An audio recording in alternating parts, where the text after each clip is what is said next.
Movie yetu inaanzia hapa. Kuna huyu binti ambaye anaitwa Vivian, yupo anapiga maombi aise, maana atokea mwamba mmoja ambaye anaitwa Lucas, yupo na rafiki yake, akawa anamtazama binti akiwa anaendelea kufanya maombi, huku mwamba Lucas akawa anasema pisi ni kali aise, pisi nzuri kama hii afu ni pisi ya kanisa. Basi mwamba bila ajizi akamfuata binti na kumsalimia, lakini alivyomsalimia binti binti akamwambia Bwana Yesu asifiwe. Bwana, hii pisi ni ya kanisa, haitaki mazoea kabisa, haitaki mambo ya kipumbavu aise. Mwamba kana endelea kurusha mishale yake kumwambia huyu binti, mimi naitwa Lucas, sijui unaitwa nani, upo hapa kila siku kusikilizaga maombi yako. Binti akasema amen, huo ni uponyaji wa Bwana. Naitwa mtumishi, kaniita Sister Vivian, natokea kwenye kanisa la mchungaji Frank na niko hapa kuisambaza injili. Kama wewe unasikilizaga injili yangu, wewe ni mtu mwema sana, Mungu atakuona. Pia huyu binti akamwambia kama utapenda unaweza kuja kutembelea kanisa letu ili uweze kujifunza mafunzo ya dini na vitu mbalimbali. Binti akampatia huyu mwamba karatasi yenye maelekezo kamili, kanisa linapatikana wapi na muda wa ibada na vitu vyote ambavyo vinafanyikaga hapo kanisani. Siku inayofuata binti kama akawa anaendelea na maombi, ila leo alikuwa na ndugu yake ambaye anaitwa Grace, huko akiwa na mtumishi mwingine. Wakawa wanapita barabarani wakiwa wanaomba, wakawa wanasambaza neno la Bwana, kila mtu alisikia.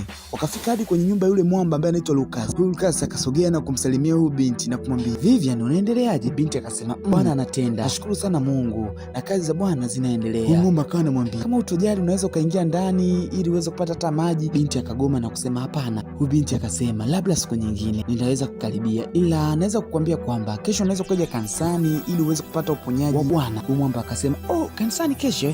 Kamwe sitoweza kukosa, lazima nifike hapo mapema sana nije kupata uponyaji, na wewe najua utanisambazia injili nzuri sana. Basi huyu mwamba Lucas akamwambia binti, kama utojali unaweza ukanipatia namba yako na mimi nikupe namba yangu ili uweze kuniamsha asubuhi, maana mimi ni mvivu sana wa kuamka asubuhi. Binti Vivian akasema hakuna shaka, kwa ajili ya Bwana Yesu Kristo naweza kukupatia namba yangu. Basi chukua. Wakabadilishana namba ise. Sasa asubuhi ilivyofika muda wa kwenda kanisani, binti Vivian akawa anampigia simu mwamba Lucas ili aweze kwenda naye kanisani, ila huyu mwamba alikuwa ashiki simu kabisa isi. Binti kila akipiga simu haipokelewi, na huku upande wa Lucas unamuonyesha yuko na rafiki yake. Rafiki yake akawa anamwambia Lucas, simu yako inaita. Mwamba akafika mpaka pale na kuangalia simu na kusema achana naye, huyu ni msichana yule wa kanisani Vivian. Huyu rafiki yake akawa anamwambia kwa nini umpokelee simu? Lucas akasema anipigie mali niweze kwenda kanisani, mimi kanisani sio mambo yangu, siwezi kabisa kwenda kanisani. Huyu rafiki yake akawa anamwambia inakubidi tu uende kanisani, maana kama unataka kumpata binti wa kanisani lazima uende na pigo za kanisa, sivyo utamkosa huyu binti. Huku upande mwingine unamuonyesha binti akawa anaendelea kupiga simu tu mpaka akachoka, maana simu zilikuwa zipokelewi. Akaamua kuondoka na kuendelea kufanya mambo yake aise.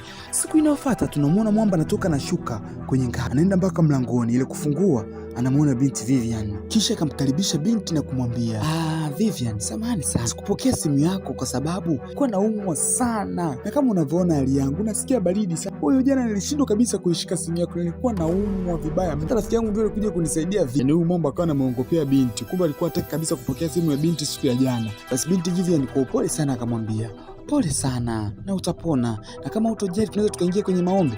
Mwamba akasema basi sawa, haina shida, tuweze kuingia kwenye maombi. Basi binti Vivian akaanza kumuombea. Mwamba akawa anasema tu amen amen, ila kumbuka huyu mwamba haumwi wala nini, nia yake anataka tu kummega binti, ndio maana analeta pigo kama hizi aisee. Mwamba shida yake ale mali ya Bwana, ale mali ya Kristo yani. Binti basi siku hiyo alimuombea kinoma noma, mixa kumpakia mafuta ya upako yani. Mwamba akawa anaitikia tu maombi, lakini huyu mwamba haumwi kabisa yani. Siku inayofuata mwamba akawa anamwambia rafiki yake kuwa anaanza kwenda kanisani na atakuwa muumini mzuri sana mpaka atakapofanikiwa kumla binti. Kweli bwana, mwamba akawa anaenda kanisani mpaka akawa ameshika mistari ya Biblia ise. Mwamba akawa anamsimulia mwenzake tu, Isaya ngapi inasema hivi, Yakobo ngapi inasema hivi, mpaka rafiki yake akawa anasema good at deck, oh my shit, shetani kawa malaika ise. Basi life likazidi kusonga, binti akawa anaendelea kuja nyumbani kwa Lucas, lengo ni kumuombea. Kila siku binti Vivian akawa anaenda kwa Lucas, anamuombea, wanafanya maombi na mpaka binti akawa anaona Lucas anabadilika. Lakini kumbuka Lucas lengo lake sio kubadilika kumfuata Bwana, lengo lake ni kumega mali ya Bwana yani.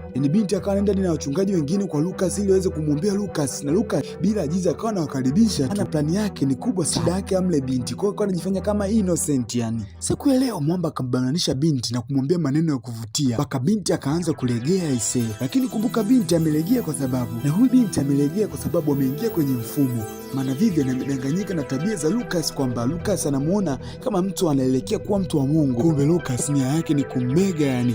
Binti alipangwa kweli kweli mpaka binti akalegea. Mwamba akamkisi binti yani. Baada ya muda inaonyesha mwamba amefanikiwa kulala na binti aisee, yani amefanikiwa kufanya naye mapenzi. Mwamba katimiza azima yake. Mwamba kamega mali ya Kristo, mwamba kala mali ya Kristo, mwamba kamega pesa ya kanisa. Sasa baada ya lile tukio mwamba kufanikiwa kumla binti, siku inayofuata akawa kwenye swimming pool. Mbele alikuwa rafiki yake. Mwamba akawa anamhadithia rafiki yake huku akiwa amempa simu ambayo inaonyesha video nzima anafanya mapenzi na binti. Yani mwamba alimrekodi binti kipindi wanafanya mapenzi aisee. Huyu rafiki yake akawa anasema, jamani noma aisee, umefanikiwa kumla binti wa kanisa, wewe ni kiboko, sikuwezi mwanangu. Mwamba akawa anasema, kaida yangu. Yani Lucas akana jigamba kinoma noma na kusema kabinti kalikuwa kanajitoa kanajileta kanajitoa na kajileta, yani kaniletea mambo ya kanisa, lakini mimi mwenyewe tunajua mnyamwe, nimemletea pigo hizo za kanisa na nimemmega. Sema binti alikuwa mtamu kweli kweli. Sasa Mwamba Lucas alikuwa anaendelea kujigamba kwa rafiki yake, kumbe muda huo Vivian alikuwa amefika. Vivian alikuwa kwa pembeni.